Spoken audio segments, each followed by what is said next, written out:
Editorial Universidad del Valle. El concepto de ciencia en la Edad Media. Gonzalo Soto Posada. Quisiéramos comenzar esta conferencia con una observación preliminar, un poco semántico, significativa. El concepto Edad Media, empleando categorías medievales, no es unívoco y análogo sino equívoco. Con el mismo término se designan realidades conceptuales, teórico-prácticas, distintas y hasta contradictorias, a la manera de os ha dicho de la constelación y dicho del animal. Todo depende del horizonte visual y las categorías interpretativas adoptadas. Quien lee la Edad Media con óptica spengleriana a la manera de la decadencia de Occidente, pensará que la Edad Media como organismo social, nace, crece, se reproduce y muere. Con el símil del día, tiene su alba, su mediodía y su crepúsculo y atardecer. O con el símil de la vida, tiene su juventud, su madurez y su decrepitud. Aparecen entonces las conocidas y consabidas categorías de la temprana Edad Media, siglos LWL, 9, Alta Edad Media, siglos X, 13, Baja Edad Media, siglos XIV, 15. Y la leemos con óptica iluminista, culminación de la lectura iniciada por los renacentistas. La Edad Media es obscuridad, lo gótico apóstrofe como lo bárbaro, negación de lo clásico, lamentable retroceso del espíritu, tinieblas sin nombre, estéril barbarie, ignorancia, superstición, tiranía, autoritarismo, dogmatismo, persecuciones religiosas, locuras humanas. Con Gibbon entonces se declarará taxativamente, la Edad Media es el triunfo de la barbarie. En lo económico, político y social son las invasiones bárbaras. En lo cultural, el cristianismo. Ambas destruyeron la grandeza de Poma. Si nos aproximamos con ojos marxistas, la Edad Media, al menos en su lectura más ortodoxa, nos remitirá a un modo de producción, el feudalismo. Como todo modo de producción tendrá sus relaciones sociales de producción con su respectivo dominio de clase. Son las relaciones de servidumbre y vasallaje y la aristocracia rural y terrateniente, los señores feudales, dominadores de todo. Si hacemos una incursión teocéntrica al modo en que los medievales mismos lo hicieron, basados en el De Civitate Dei de San Agustín, todo respira teocentrismo. Las cosas son entes creados. La historia no es sino la realización en el tiempo de un plan supratemporal, el plan divino, en donde, como drama y lucha de dos ciudades, la celeste y la terrestre, nos condenamos o nos salvamos.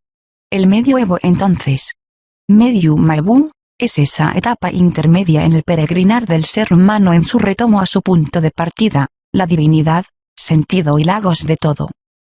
Y así pudiéramos seguir anotando más posibilidades interpretativas. Con todo ello queremos subrayar la no univocidad del concepto Edad Media, su equivocidad y su pluralidad en la interpretación. De ahí la necesidad de precisar el sentido en que el término viene usado, cosa que haremos, para nuestra interpretación, en páginas posteriores. Pero con una acotación que desde ahora queremos dejar planteada, nuestra interpretación, como las otras, no pretende ser dogmática ni resolver el problema. Es dentro del perspectivismo interpretativo como mirada múltiple, una faceta del problema, una posibilidad en la interpretación, una búsqueda, no un resultado. Pretende abrir caminos, no cerrarlos. Se sabe insuficiente y carente y solo por ello, por su insuficiencia y carencia, se siente suficiente. Es desde sus limitaciones como se piensa válida. No tiene pretensión, como Heráclito anotaba para la filosofía en su bellísimo fragmento 93. De demostrar ni ocultar sino de sugerir, indicar. Como posibilidad interpretativa es entonces una sugerencia, una indicación y no más. Si el concepto Edad Media es equívoco, el concepto ciencia en la Edad Media también lo es según los parámetros interpretativos adoptados. La ciencia medieval, o al menos su funcionamiento, se entenderá de múltiples maneras. Conectando esta idea con la desarrollada antes sobre la equivocidad del concepto Edad Media, podríamos, a vía de ejemplificación, ilustrar la conexión de la siguiente manera: quien adopte un horizonte teocéntrico a nivel interpretativo, Quien quiera leer desde San Agustín la ciencia medieval, tendrá que ubicarla en un contexto concreto y específico, el diálogo fe-razón. La ciencia tiene sentido como práctica teocéntrica, casi que como una propedéutica para la fe y desde la fe. El grito anselmiano, de resonancia agustiniana, Fides quaerens intellectum, es aquí norma para la práctica científica. El credo ut intelligam, intelligo ut credam, se erige en modelo de la actividad científica. Si nos aproximamos con lentes iluministas todo se nos poblará de ocultismo. El mejor título que esta aproximación iluminista dará a la práctica científica medieval será la de Ciencias ocultas, antro donde la diosa razón como enciclopedia no tiene cabida, pozo donde la luz racional y experimental del conocimiento no son posibles, desierto donde el saber se puebla de tinieblas y estupideces, selva obscura coloreada de negruras científicas gracias a la ignorancia y superstición de la tiranía eclesiástica que en vez de árboles y ciencias ven brujas y artes mágicas y negras. Con el marxismo el problema hay que ubicarlo en la relación infraestructura-superestructura, fuerzas productivas, relaciones sociales de producción, instancias supraestructurales. Aquí aflora un tópico fundamental, el momento ideológico de la supraestructura y su relación con la infraestructura que, plasmado en la Edad Media, nos remite a las relaciones entre feudalismo, relaciones de servidumbre y vasallaje e instancias ideológicas dentro de las cuales las prácticas científicas cobrarían su significatividad. Y no solo su significatividad sino su funcionalidad en cuanto contribuyen a la reproducción ampliada de las relaciones sociales feudales. Así, categorías como infraestructura, superestructura, ideología, ciencia, su mutua relación, son aquí el horizonte meollar de la interpretación y todo desde el feudalismo. Con óptica spengleriana. La ciencia medieval nacerá, crecerá y morirá. Desentrañar su nacimiento, su desarrollo y madurez, su caída, es la tarea principal del intérprete. Y a lo mejor, la relación platonismo, aristotelismo, cristianismo, en sus andares y venires de entrada y salida de Occidente, sea el punto central de este interés visual. Pues bien, así como con el concepto de Edad Media hubiéramos podido ad infinitum seguir lanzando posibilidades interpretativas, lo mismo pudiéramos hacer con la ciencia en el medioevo. Contentémonos con lo dicho y retengamos algo que habíamos planteado, la equivocidad del concepto Edad Media y su correlato igual respecto a la ciencia. Intentaremos dar, en relación con la ciencia, nuestra aproximación. Pero como lo anotamos para la Edad Media, sin demostrar ni ocultar, simplemente indicando y sugiriendo. Para nuestra interpretación partiremos de 3 quehaceres científicos medievales. Y a partir de ellos trataremos de dilucidar el concepto de ciencia en la Edad Media. Estos 3 quehaceres son la alquimia, la astrología y el teratomorfismo. Comencemos con la alquimia. La alquimia. Cuando escuchamos la palabra alquimia, la chemella de Zósimo, el arte de Kem, Egipto, el país negro, inmediatamente la asociamos con la piedra filosofal, con el elixir de la vida, con la fuente de la eterna juventud.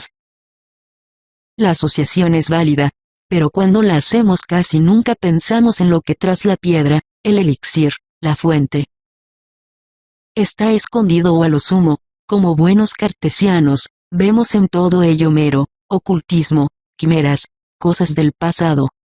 El alquimista, señor del fuego, va a la materia con un previo, no ve en ella un conjunto de cuerpos susceptibles de ser relacionados científico, matemáticamente, sino que ella es algo vivo, animado, psicológicamente tratable.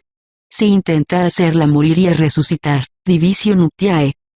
El proceso mismo de esta muerte y resurrección como práctica de laboratorio no es una mera práctica, un producto de un oficio, es un rito, una iniciación, una purificación, una visión totalizante del universo, una simbología, un culto, una experiencia mística. Es, por ende, una concreción de una concepción mágico-religiosa del universo. Mágica en cuanto se desvelan las fuerzas secretas del conjunto cósmico. religiosa en cuanto estas fuerzas secretas son signos depositados por la divinidad en el cosmos como su libro escrito, que al ser leídos, interpretados hacen al alquimista, Dios terrestre, Salvador. Conviniéndolo en sujeto de religación y haciendo de la alquimia, ars divina. Por eso, en esta, más que las destilaciones, sublimaciones, tinturas, metalurgia, producción de cosas. Lo que cuenta es lo que tras todo ello está presente, el elemento mágico, religioso. Todo aquello es una manifestación concreta de dicho elemento. Así, las fases del proceso alquímico de la ópera magna, 4 en total, son 4 pues debe haber correspondencia con los 4 elementos, 4 cualidades, 4 humores, 4 temperamentos, 4 evangelistas, 4 ríos del paraíso, es el ordo quadratus cósmico, son signos, marcas que revelan el sentido de la obra misma. La nicredo, primera fase, es la materia primordial antes del caos originario, o es el producto muerto como unidad de contrarios separados, como hermafrodita destruido, o es el estado oscuro del alma en su búsqueda de la sabiduría. No es pues un simple color, una longitud de onda. Es un signo de lo allí escondido como posibilitante de la significación del proceso. La albedo, color blanco, segunda fase, es el bautismo, la purificación del producto y es su Señor, ya porque se recupera la unidad de contrarios, ya porque el blanco es la cauda pavonis, cola de pavo real. Es todos los colores. O es la luz matutina de una nueva inteligencia. La rubedo, el color rojo, cuarta fase, lograda a través de las citrinitas, el color amarillo, tercera fase, es la plenitud, la realización completa, la unión de la reina, lo blanco, Jerry el rey, lo rojo, el hermafrodita pleno como totalidad en la unidad, las nupcias y el coito definitivo, la vía contemplativa del amor. Estas fases apuntan a la realización de una meta, de unos objetivos: la piedra filosofal, el elixir, el agua de eterna juventud, aqua permanens, elixir vitae, vitrum aureum, aurum potabile, como hablan los alquimistas mismos. Pero estas metas no son cosas, y valgan como productos de laboratorios en sí mismas. Para el alquimista valen como signaturas de la materia primigenia, de aquello que es todo porque es nada en cuanto puede ser cualquier cosa, del hombre primigenio, Adam Kadmon, que es totalidad cumplida en el juego de determinabilidades y determinaciones, es la sabiduría misma, siempre inaprehensible en cuanto la ópera magna, nunca comienza y termina, es siempre una búsqueda llena de obstáculos. De ahí la imagen del Ouroboros, del dragón que se muerde la cola, la piedra filosofal como Ouroboros es regeneración, eternidad, totalidad cumplida en el drama de comienzo sin fin y fin sin comienzo. De ahí la melancolía que en todas las pinturas de alquimistas aparece como su nota característica, es la desilusión como motor de la búsqueda. Famosa a esto respecto es la melancolía de Durero de 1514. Este proceso y estos objetivos tienen un recipiente, la retorta. Solo que la retorta, vas hermetis, no es el frasco de experimentación, es el vaso admirable, simbólico, cuya forma, circular o nuevo, para corresponderse con las esferas circulares celestes o con el útero o matriz seminal, garantiza el proceso. Al ser circular y en correspondencia con el arriba celeste, este influye decididamente en la obra. AJ0 Balub en correspondencia con el útero hace el papel de la mina natural en el universo que como vagina fecunda los metales viles y los hace oro. De ella como huevo surge este gran feto que es el hijo de los filósofos apóstrofe, la sabiduría misma. Como se ve, más que un recipiente, es una cosmovisión y es simbólica, vas mirabile, vaso admirable. Ahora bien, esta idea de que la retorta en el laboratorio es como la mina en el universo, es el gran fundamento de la alquimia. Esta, arte divina, no es sino un arte de imitación desde la semejanza.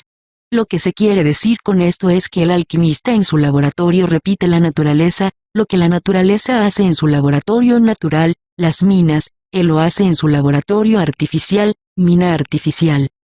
Del mismo modo que la naturaleza transforma los metales viles en oro, la alquimia puede hacerlo.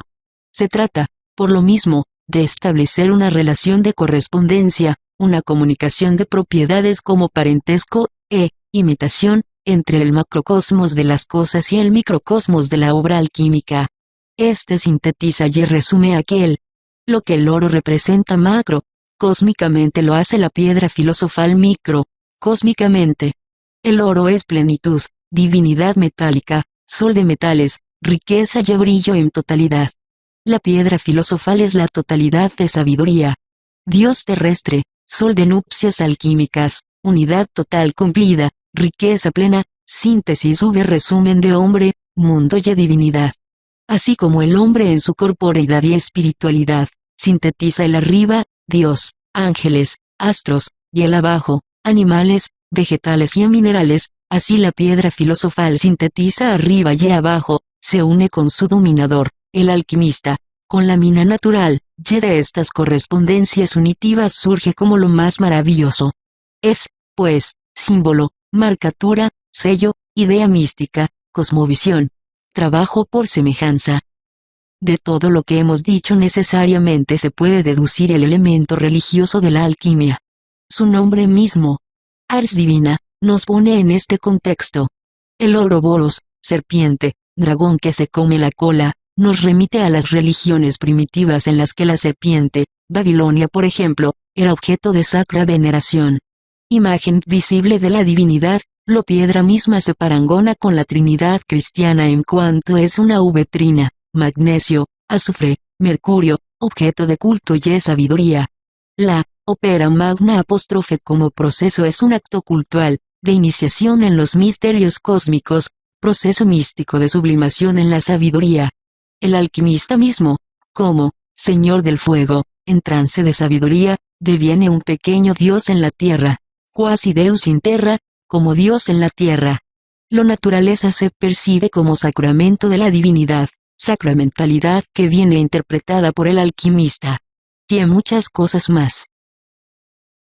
Este elemento religioso es lo que los textos alquímicos siempre hacen resaltar como lo primario. El aspecto práctico del laboratorio es secundario y es siempre subsumido por el primero, es lo que claramente nos dice Flamel en sus figuras de Abraham. Los símbolos alquímicos pueden representar dos cosas, según la capacidad y la comprensión de aquello que los observadores ven. En primer lugar, los misterios de nuestra futura, indudable resurrección, el día del juicio y la venida del buen Jesús. Y secundariamente ellos pueden significar, para aquellos que son versados en filosofía natural, todas las principales y necesarias operaciones del oficio. Ampliemos lo dicho sobre la alquimia con una excursión pictórica. Hagámoslo guiados del Bosco. Y dentro de este dejémonos guiar por su tríptico El Jardín de las Delicias o Millennium conservado en el Museo del Prado. Sumariamente hablando, el tema de este tríptico es la loca marcha de la humanidad hacia su perdición desde el paraíso terrenal hasta el infierno. Cerrado, nos presenta la creación del mundo, preámbulo del proceso de decadencia ilustrado en los paneles interiores. En la hoja izquierda que corresponde al paraíso terrestre, el Creador presenta a Eva a Adán. Es el símbolo de todas las caídas posteriores. El árbol de la vida es un cactus brillante donde trepa una especie de parral. En el árbol de la ciencia del bien y del mal se enrosca la serpiente. De este brotan los frutos tentadores que Satanás y el mundo ofrecen a los sentidos simbolizados en la mujer, la cual se los dará al hombre como razón superior. En su centro aparece la fuente de la vida. En el panel del centro, una multitud de personajes desnudos nos simbolizan el mundo de los sentidos, del amor carnal y de la lujuria. Su motivo central es una cabalgata que en cortejo circular ronda la fuente de la juventud. Los frutos que estos personajes gustan, fresas, madroños, grosellas o granadas, son símbolos del placer. El panel derecho corresponde al infierno, conclusión de la marcha y de la decadencia. Y la alquimia, ¿cómo aparece allí? De múltiples modos. En la hoja izquierda, el jardín del paraíso terrenal está poblado de animales fantásticos como el dragón de 3 cabezas, todos ellos símbolos alquímicos. Necesariamente, cuando los vemos, tenemos que pensar en aquellas descripciones alquímicas en las que se lee, el águila negra se transforma en león rojo, para indicar que el sulfuro de mercurio por sublimación se transformará en cinabrio. En el panel central, el tema del amor nos recuerda que la ópera magna es posible porque los elementos se unen en la medida que su coito está garantizado por la dualidad sexual, base de toda la obra. La fuente de la juventud nos recuerda el motivo del elixir de la vida. Las parejas aisladas en un balón de vidrio, calabaza o coral representan el crisol, la retorta que como cámara nupcial posibilita la tundición de los dos principios fundamentales, el azufre el mercurio, los pájaros gigantes, como la abubilla, el martín pescador, la lechuza. Representan las sublimaciones que se realizan en el curso de la gran obra. El hombre serio a la entrada de uno de los globos flotantes, mirando a través de un vidrio una gran rata parada en un extremo, nos hace pensar en la célebre respuesta de Raimundo Luillo, ¿qué es un filósofo? Es el que sabe hacer el vidrio. Es decir, el que sabe hacerse sabio. En el panel derecho, su gran figura teratomórtica, el hombre, árbol, respira tenia alquimia. Sus tres pasajes cromáticos representan las tres fases fundamentales para ilegal a la piedra filosofal. Sobre la base del arte la naturaleza, las dos barcas sobre las que se apoyan las ramas laterales del hombre árbol, se daba principio a la obra uniendo el azufre y el mercurio, símbolos del varón y de la hembra. La operación indicada en el cuadro por el color negro era después llevada a cabo en el interior del huevo filosofal representado por el cuerpo del hombre árbol. El color negro, nícredo, corresponde además a la materia oscura que se obtenía después de 6 meses de reacción entre el mercurio y el azufre, de la cual se derivaba por ablución la pequeña piedra filosofal que transformaba los metales en plata, cuya fase, albedo, está indicada por el color perlado del tronco. Aumentando el color se entraba en la tercera fase, rubedo, plenitud de la ópera. Su símbolo es el color rojo del alambique. Las orejas gigantes atravesadas por un hacha y separadas por un cuchillo simbolizan también la albedo. Así y con el bosco, alquimia, simbolismo y pintura nos ofrecen un cuadro de la gran obra. La astrología. En un cosmos cuyas partes son interdependientes, que se corresponden entre sí, que se comunican sus propiedades, cielo y tierra, mundo celeste y terrestre, necesariamente van a colocarse en relación de acciones y reacciones, de flujos y reflujos. Es el terreno de la astrología. Escueta y simplemente hablando no es otra cosa que el inquirir en torno a las relaciones cielo, tierra, arriba, abajo.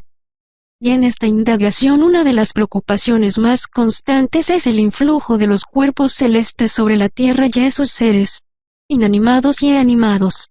Incluyendo el hombre, se pone todo el dominio de lo terrestre bajo el influjo de los cuerpos celestes, planetas sobre todo. Es el carácter simbólico y sagrado del 7 y las correspondencias que por el 7 pueden establecerse entre todas las cosas. Es la acción del cielo sobre los estratos, grados seres de la tierra, tanto en lo físico como en lo psicológico y cultural. Minerales, metales y elementos, disposición de los lugares de habitación, seres vivientes, individuos y comunidades, situaciones históricas y sociales. Todo depende del arriba. Las formas y propiedades de lo terrestre se hallan en lo celeste. Lo que ocurre en la tierra está en el cielo. El futuro se puede deducir del movimiento de los cuerpos celestes, así como el orden universal y esos fenómenos naturales. Todo viene de ellos. El cielo es así el modelo del mundo inferior. Todo lo inferior es movido por lo superior, cielo y tierra se esposan y en este esposamiento toda la realidad terrestre está regida por las estrellas y planetas, desde las piedras y metales, hierbas, frutos y animales, polvos, olores, sabores, colores y perfumes hasta las palabras, sones, cantos, imaginaciones, debates racionales, discusiones. Y este influjo está posibilitado pues su movimiento constante, simple, igual, regular y uniforme, perfecto y circular, sin contrarios, periódico en sus revoluciones, sujeto a trayectorias inmutables, solo puede explicarse porque son inteligencias divinas, dioses. Y si no son dioses son movidos por seres superiores al hombre, el caso de los ángeles en el cristianismo, la jerarquía celeste, desde la Trinidad hasta los ángeles, se corresponde con los grados del cielo, desde el empíreo hasta la luna. o criaturas vivientes con un alma interior que las comunica con las realidades espirituales de la tierra, como el alma humana y un aspecto sensible que las contacta con las realidades sensibles. O seres incorruptibles, es el porqué de la quinta esencia, como elemento de los astros. O en todo caso ministros de la divinidad. Esta superioridad, manifestada en su movimiento, es pues barra vertical lo que posibilita su influjo y es su regencia sobre la tierra. Ya las relaciones microcósmicas, cómo funcionan en estas correspondencias, influjos astrológicos. No es otra cosa que la melotesia zodiacal y planetaria. Los miembros del mundo, las partes del cielo se corresponden con tal o cual órgano, con tal o cual zona del cuerpo humano. Signos zodiacales y planetas gobiernan tales o cuales partes, tales o cuales órganos del cuerpo humano. Cada parte del cuerpo del hombre se corresponde con una parte celeste. El hombre copla en la estructura de su cuerpo la disposición de los cuerpos celestes. Estos influyen sobre sus correspondientes órganos, controlan su funcionamiento normal o patológico, su estado de salud o enfermedad, las posibilidades y medios de curación. Si en el momento de la concepción los astros y su rumbo no son propicios, el órgano correspondiente se afecta patológicamente. Es la benevolencia o malevolencia de los astros, su afortunada o no afortunada influencia. Por eso la salud es una confluencia astral, natural y humana, del arriba con el abajo, de lo interno con lo externo, y el médico debe ser a la vez astrólogo. Pero no paran allí las correspondencias microcósmicas. Cada planeta regirá determinada edad humana, determinada facultad. Ya a través de los horóscopos, voz y el lenguaje de los cuerpos celestes, podemos determinar la complexión de cada individuo, prever el curso de su vida desde su nacimiento hasta su muerte, su vida y destino, su genio y temperamento, su suerte, felicidad o desgracia, y conducta. El solarlo, influido por el sol, es un ser armonioso, de carácter noble y generoso, fervoroso, idealista, creador, artista. El señalado por el carnero es ardiente y apasionado. Los mercurianos se dedican a los estudios y a la música, y su inclinación es la vida comercial, etc. Hacer horóscopos es leer el cielo y sus secretos en función del hombre y su hominidad. Por lo mismo, la influencia de los planetas está marcada en la frente. Lo que está en los astros se encuentra en el hombre. Aquellos van a estar en como algo que lo constituye en su ser en su conducta. Y por ello pictóricamente, uno de los grandes motivos de las representaciones pictóricas hasta el Renacimiento, el hombre puede representarse inscribiendo su cuerpo en los círculos celestes, rodeado de los planetas y los signos zodiacales, con características individuales y personales. Estas consideraciones hacen inevitable que el astrólogo sea a la vez mago, conocedor de estas correspondencias secretas de la naturaleza, es capaz de oráculos y encantamientos, puede profetizar el futuro, capacidad visionaria, puede dominar la naturaleza, aislarla en sus fuerzas, poner de manifiesto en hombres, animales, plantas, minerales, astros, su condición de portadores de fuerzas misteriosas y poderes mágicos. En este contexto, una traducción exterior de estos fundamentos de la astrología es la auspicina, ese examen del hígado animal con fines augurales. No es más que una comunión de vida entre el animal sacrificado y las divinidades celestes, de tal manera que las partes del hígado se corresponden con las regiones del cielo y las divinidades que la habitan. Devienen, templum, habitáculo de los influjos celestes. Y por consiguiente, como en la astrología, lo inferior y lo superior quedan comunicados y relacionados, lo celeste queda atraído en beneficio de lo terrestre.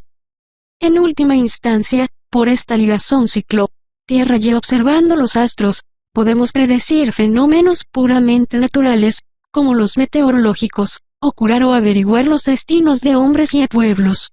A ello apuntan las teorías y reglas de la astrología.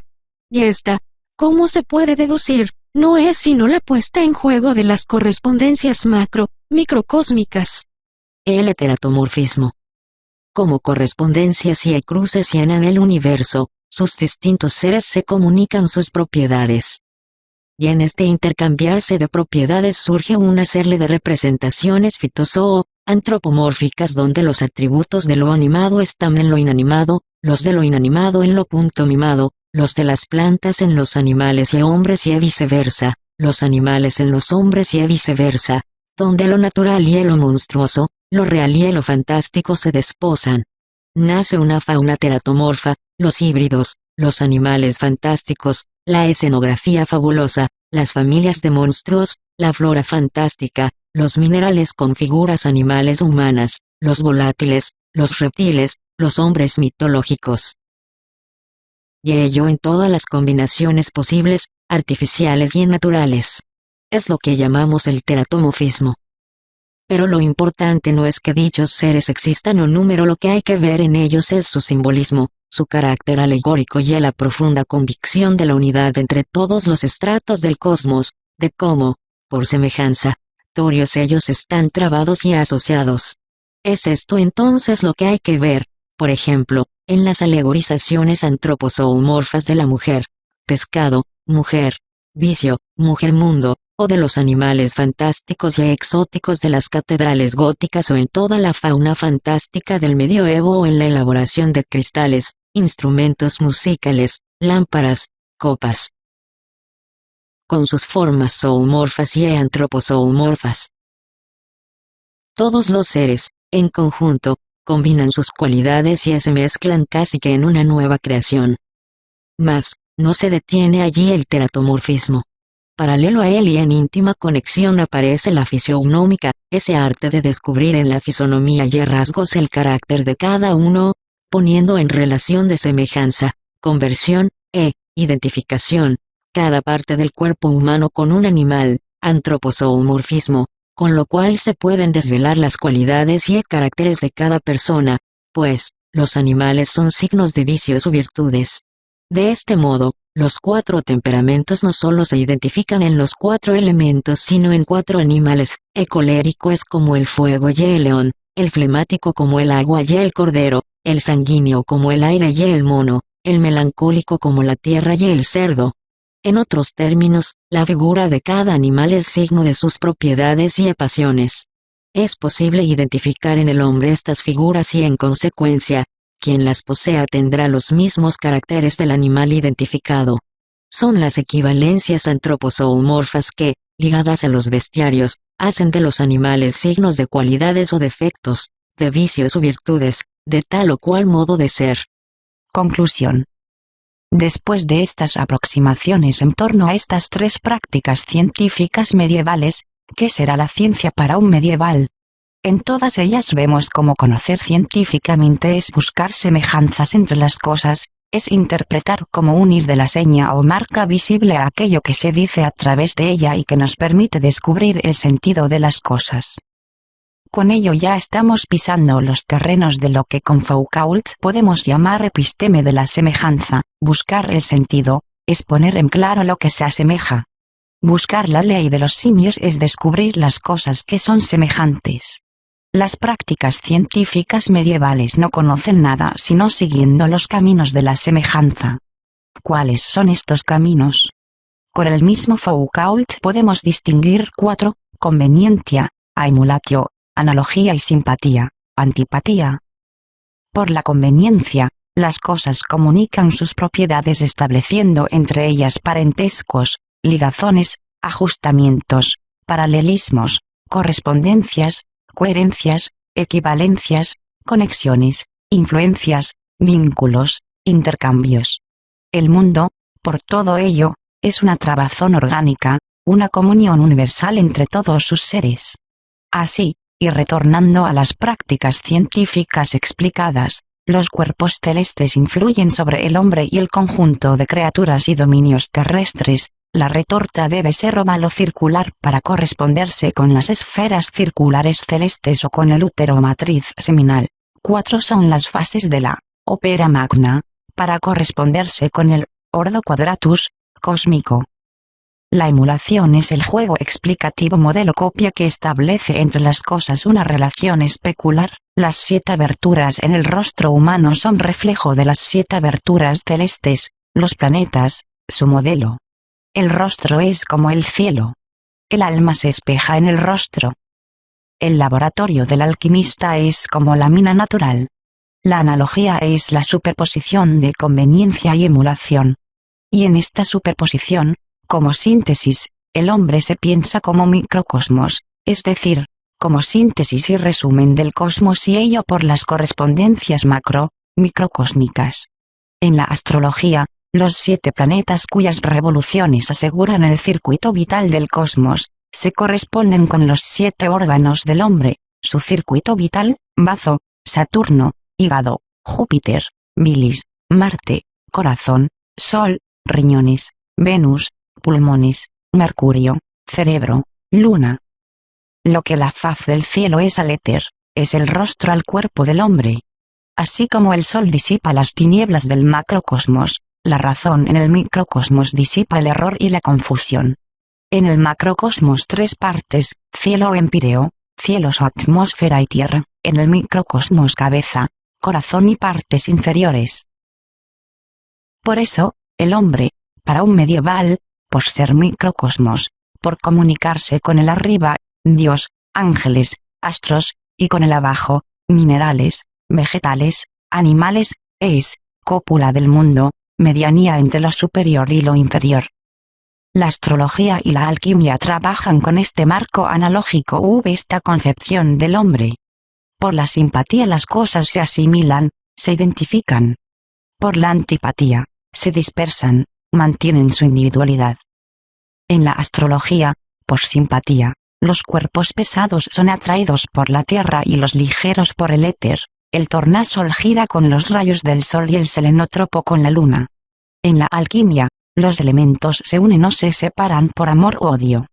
Por ello, el alquimista se entrega a su pasión, matrimonio y muerte como mysterium conjunctionis, entre los metales. ¿Por qué todo lo anterior? ¿Cómo reconocer la semejanza en estos caminos? Por la asignatura o marca que cada cosa va a poseer.